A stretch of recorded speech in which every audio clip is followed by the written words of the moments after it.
Hi everyone, welcome back to the Lemon Talks, a podcast by Lemonfridge Studio where we peel back the layers of design, lifestyle and everything in between. I'm your host Renee, and with me today is my co-host and CEO of Lemonfridge Group, Jeffrey. Today we are talking about a space that we all use every single day but often overlooked, the bathroom. So to help us navigate all things about bathroom, we have a very special guest from Bathworld, a brand that has been helping homeowners and designers create bathrooms that are not just beautiful but durable and functional. Without further ado, let's welcome Robin. Thank you, Renee. Thank you, Jeff, for inviting me on this podcast. Really nice to be able to share whatever input I can give regarding the bathroom industry over the last 2 decades. So how come you stepped into this industry 20 years ago? Quite a number of my friends were actually in the property development as well as in the design industry. We saw that there was a niche for bathroom fittings where we could actually fill in the niche properly. Traditionally, most of the suppliers in the market, they were either going very premium, otherwise they are going super entry level. And during those days, without platforms where you can buy your materials online, the only way for you to obtain your source of products was you go to the exhibitions. Things have changed and come a long way since then. Bathrooms has changed a lot over the years. Can you share some of the major trends that you have noticed during this time? Homeowners right now, with their affluence on social media as well as all the different platforms, they are more aware of what is available out there. Don't be surprised if the end consumer comes into your retail store and ends up knowing even more products and more brands which you've never heard of. Yes. Because of this, there's actually a better equalization in terms of our knowledge, and the exchange becomes more high value compared to traditionally. But now you can actually do more comparisons objectively. With the evolution of AI, you can get very good arguments that can actually back up whatever claims that your supplier says. Planning a bathroom and renovation can be a bit tricky. Based on experience, is there a big difference between what the homeowner's mistakes are? For example, sometimes homeowners asking questions to me like whether they can do concealed pipings or not. I think it depends on what kind of housing you're looking at. For HDB, by and large, if you're getting a brand new BTO, definitely you won't even consider concealed in the first place. I think that's a no-no because it's actually against the regulations. For condo and landed, if you're doing hacking, I think important consideration that a lot of homeowners, they really need to level up in terms of the knowledge. That's where space planning and knowledge comes into place. Like if you're going to be installing a concealed shower mixer into your shower room, definitely you need to have an allowance of at least 90 to 100 millimeters buffer for your tiling and for the concealed bodies to be concealed inside the wall for your access. I think this is a little fundamental knowledge that's still missing in a lot of homeowners, and that's where the consultants actually come in to help advise prior to them making a purchase, whether online or at the retail shops. So when homeowners, when they first start doing renovation, they're usually very excited about choosing. Of course. Are there any practical advices or any key factors they need to consider before getting all the fittings? Let's say if you want to buy a multifunctional rain shower, the first thing you need to ask yourself, can your site support the water pressure that is needed to deliver that kind of performance? I mean, these are very simple technical terms, but the homeowner will not know. What they want to buy is a dream. The dream is what they visualize on the advertisements. They will not be aware. And as the platform seller, many of them, they are not even the factory vendors themselves. They are just agents and influencers who are trying to promote the product. So I guess that is where we come in to help advise and prevent the mistakes from happening. Yeah, they probably are not even well versed in the Singapore market to They know that. won't know because they they're selling to wouldn't. the world. Few things I like about Bathworld when I bring my clients there is that there's a wide range of different aesthetics and designs. Maybe you can share a bit more about the types of things in your showroom. When I first created Bathworld, I think it was important that we curated our products specifically to fill a certain niche. And what is that niche? People who desire something of high quality, great design, but without paying extra bucks to top premium line brands which are definitely not accessible to most of Singaporeans.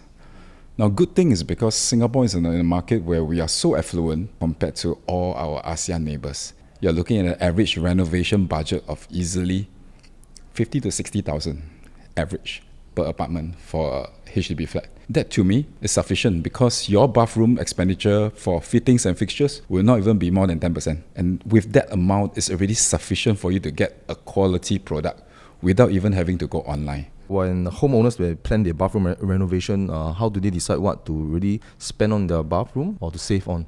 The designer as well as the homeowner really need to sit down side by side to understand, first of all, what is the purpose of this home renovation? Is it going to be for long-term stay, or is it going to be just an investment home? And at which stage of this couple's life cycle is the designer moving in? Secondly, if the place that you're buying is brand new, then things for you to consider. Is it within the DLP period, defects liability period, where you cannot alter anything within the house? Whether it's a concealed item or whether it's things that affect waterproofing, these are things that you got to be aware of. But if you're getting a place that's totally run down, then you also have to consider what would be the hacking costs. Usually, that will be one of the largest costs. Installation costs, retoweling, getting the plumber to come in and refix all the plumbing. These two costs probably may match up to what you'll be paying for the fittings or even more. A lot of advice will need to come from the specifiers as well as the consultants to help the owner make a well-informed decision. Functionality is very important. If you were to purchase a kitchen sink, traditionally kitchen sinks are just sinks. Today, you realize that the kitchen sink can deliver multiple functions for washing your fruits, your vegetables, where actually a good working sink mixer can actually do the job. So I think there's a case where homeowners will really need to understand what do they really need, and if that basic function is actually fulfilled. If it's not, then I think it's excessive. In Singapore, our water regulation is quite strict.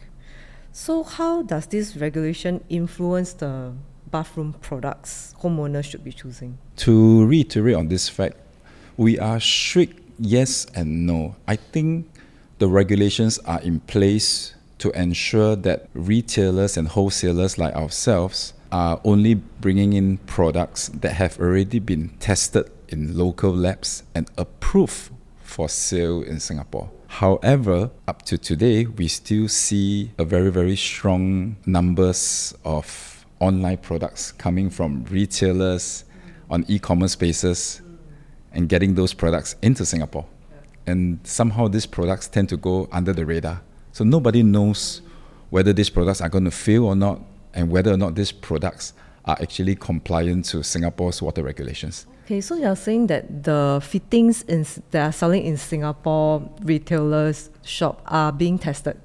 Anything that you see in Singapore's physical retail stores and even on Singapore's online platforms must be approved and tested before they can even be listed for sale. So this has been around for many years already. We have a lot of homeowners that goes online, to buy, and all, because they assume that it's the same from what they are getting in Singapore, but they little did they know that it's not tested. Even if the brand is similar, maybe even the model sounds similar, but there are certainly different versions of it that are approved for use in different parts of the world. So I think it's good that we are strict in the sense that we always adopt the highest requirements to ensure that our vendors are only providing the best quality fixtures to the market.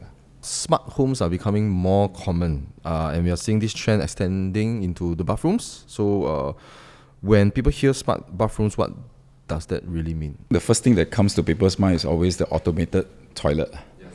That to them is smart. But sometimes I'm also trying to ask myself, what do I mean by being smart? Is it the less is more thing? Correct. The definition of smart may differ in different aspects, but I think one of the key things is that it must be able to anticipate the user's thought process during their daily use. But if it's giving you an additional hassle, that isn't smart. It should enhance your lifestyle and not giving you more work. It should actually speed up the way you do things and ease into your lifestyle, but not giving you an additional chore to fulfill that function. But having the electronic toilet, I think, is something that is quite quintessential in today's homes. And now there are many vendors that are actually able to provide similar products. And I think that's good for the market, for sanitary hygiene. Bathrooms, especially in HDB and condos, are often compact.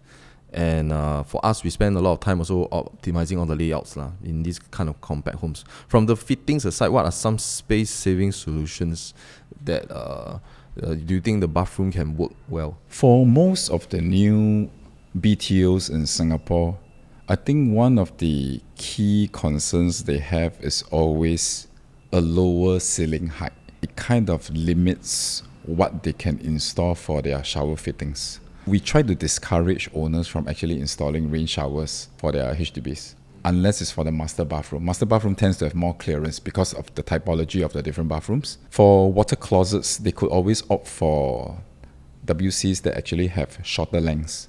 So in a way, it increases the walkway and passageway within the bathroom itself because it's really so compact.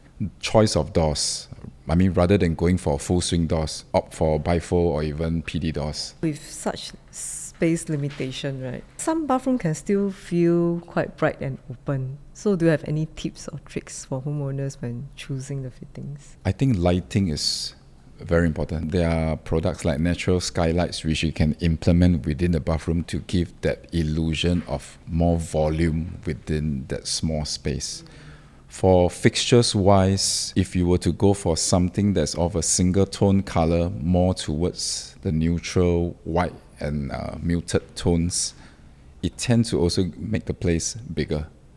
The choice of tile finishes will definitely impact the visualization of the space as well. Try to avoid heavy, large cabinetry. Having the modular cabinetry will actually be quite useful as well. Okay, so before we wrap up, let's talk about your upcoming directions and some exciting innovation, new products that Bathworld is working on. So maybe you can give us some Top secrets. secret. Top secret. For us, being one of the, I would say, pioneers, second generation pioneers within the bathroom industry, we are always on the lookout for new and exciting brands and products that we can add on to the stable to provide more value add to our consumers. And anything that looks nice, anything that's trendworthy, we don't want to be selling the same old boring stuff. That's how I actually decided not to do so many of the traditional commercial projects, because most of those projects tend to be quite standard in terms of supply and quite conservative. Most of the developers will actually prefer going for a chrome finish products to simplify the whole process,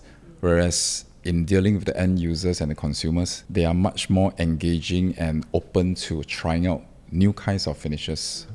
And I think that's important for us because it enhances the creative space that we can offer to them. I think it's also something that ignites you, right, to sell something that is different from the market. Thanks for sharing, Thank you. your thoughts and insight and joining us at the Lemon Talks.